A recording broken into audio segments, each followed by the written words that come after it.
Aksi Veda Ega Pratama di Moto3 Mugello kembali membanggakan seluruh pecinta balap tanah air. Veda Ega Pratama menampilkan sebuah sinyal positif dalam ajang Moto3 2026 yang sudah berlangsung 7 balapan atau sekitar sepertiga musim. Musim debut Veda berjalan cukup baik. Sebagai satu-satunya pembalap yang tak punya pengalaman mengendarai motor Moto3 pada musim-musim sebelumnya, Veda saat ini bercokol di posisi 5 besar klasemen Moto3 2025. Pembalap Honda Tim Asia itu masih tertinggal dari Máximo Quilles, Alvaro Cape, dan Adrian Fernandez. Fakta tersebut tidak bisa dikesampingkan, namun Veda terbukti bisa bersaing dengan pembalap-pembalap lainnya. Veda hanya tertinggal 1 poin dari Brian Uriarte, pesaingnya di level junior yang sejak tahun lalu sudah punya kesempatan ngebut dengan motor Moto3.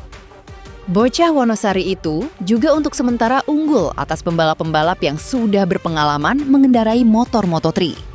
Valentin Perone, David Almansa, Guido Pini, David Muñoz, hingga Hakim Danish yang sudah pernah adu kebut di Moto3 saat ini ada di bawah Veda. Selain bisa mengungguli rival-rival yang berpengalaman, Veda juga punya catatan impresif lain ketika bisa mengakhiri balapan. Di luar kegagalan finish di Moto3 Amerika Serikat, catatan finish Veda selalu tidak pernah lebih jelek dibanding posisi start.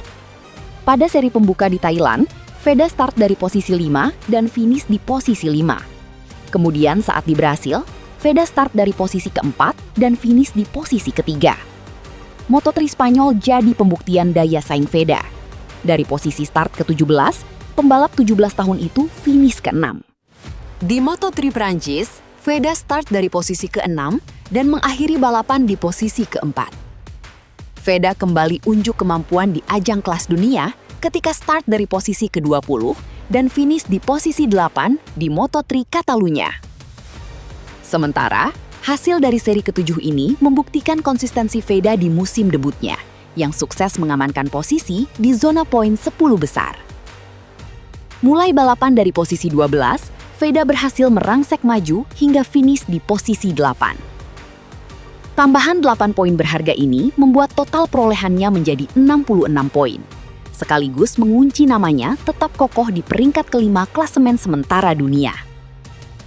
Sejak awal start, Veda sudah menyuguhkan aksi pertarungan yang memukau. Wayan di lap-lap tengah sebelum akhirnya kembali menusuk tajam di lap akhir untuk mengamankan posisi 8.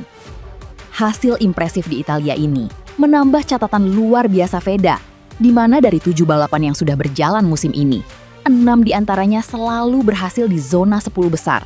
Catatan minusnya hanya terjadi di Sarikachota karena mengalami crash. Sebagai seorang pemuda rookie yang datang jauh dari Indonesia, ini adalah sebuah pencapaian yang sangat solid. Dibandingkan dengan rookie lainnya, konsistensi Veda di posisi 10 besar ini jelas akan menjadi modal yang sangat bagus, mulai dari musim debutnya hingga untuk menghadapi musim-musim depan di Moto3. Jika di kelas MotoGP dan Moto2, para pembalap tuan rumah asal Italia sukses unjuk gigi di podium, cerita di kelas Moto3 justru berbanding terbalik. Di kelas utama, publik Italia berpesta melihat Marco Bezzecchi dari Aprilia Racing dan Francesco Bagnaia dari Ducati Lenovo Team menguasai podium 1 dan 3. Disusul Celestino Vietti yang finish di podium 2 kelas Moto2. Namun di ajang Moto3, 3 pembalap tuan rumah yakni Matteo Bertele yang finish di posisi 12, Guido Pini di posisi 15, dan Nicola Carraro di posisi 20. Semuanya harus puas finish di bawah posisi Veda Ega Pratama. Di antara ketiga pembalap tersebut, Guido Pini yang bernomor motor 94 dari Leopard Racing menjadi sosok yang sempat terlibat pertarungan hebat dengan Veda sekitar lap awal hingga pertengahan balapan. Pini menggunakan mesin Honda yang sama dengan rekan-rekannya. Di antara ketiga pembalap tersebut, Guido Pini yang finish di posisi 14 dan Nicola Carraro di posisi 15. Dan Nicola Pratama menjadi sosok yang sempat terlibat pertarungan hebat dengan Veda sekitar lap awal hingga pertengahan balapan. Pimpinan klasemen sementara. Persaingan perebutan gelar debutan terbaik ini dipastikan akan berjalan sangat seru karena selisih poin antara Veda dan Uriarte kini hanya berjarak 1 poin saja. Balapan selanjutnya yang akan berada di Hungaria otomatis akan menjadi momen paling menegangkan bagi pertarungan kedua rookie bertalenta ini untuk membuktikan siapa yang terbaik. Tepat di bawah mereka ada nama Hakim Danish, pembalap berbakat asal Malaysia yang kita tahu di 2 seri terakhir ini berhasil finish di depan Veda, sehingga tensi persaingan di grid depan menjadi semakin sengit. Fenomena ini tentu menjadi sebuah kebanggaan besar bagi Asia, khususnya kawasan ASEAN, di mana 2 rider mudanya kini bisa mendominasi papan atas klasemen rookie dan bertarung habis-habisan melawan dominasi para pembalap Eropa. Evaluasi Honda di Mugello. Perlu diakui bersama bahwa Honda Tim Asia adalah tim yang memiliki rekam jejak sangat hebat di kelas Moto3. Tim ini merupakan tempat bernaung sekaligus kawah candra di muka bagi Ai Ogura, rider Asia legendaris yang kini tampil sangat hebat di kelas utama MotoGP. Selain itu, tim ini juga dimanajeri oleh Hiroshi Aoyama, sosok legendaris di kancah Grand Prix yang namanya sudah sangat dihormati, khususnya di kawasan Asia. Namun, selepas balapan di Mugello kemarin, banyak pihak mulai mempertanyakan mengapa Veda seringkali kalah cepat saat memasuki lintasan lurus. Sirkuit Mugello memang dikenal memiliki trek lurus yang sangat panjang, yaitu sekitar 1,1 km. Di trek lurus tersebut, dalam beberapa cuplikan kamera, terlihat motor Veda cukup empot-empotan untuk mengejar pembalap lain. Jika bicara karena faktor performa mesin Honda, hal itu kurang tepat. Sebab, di tim Leopard Racing juga menggunakan mesin Honda, Adrian Fernandez mampu finish di posisi 4. Dan Guido Pini juga terlihat unggul secara kecepatan saat bertarung di trek lurus melawan Veda.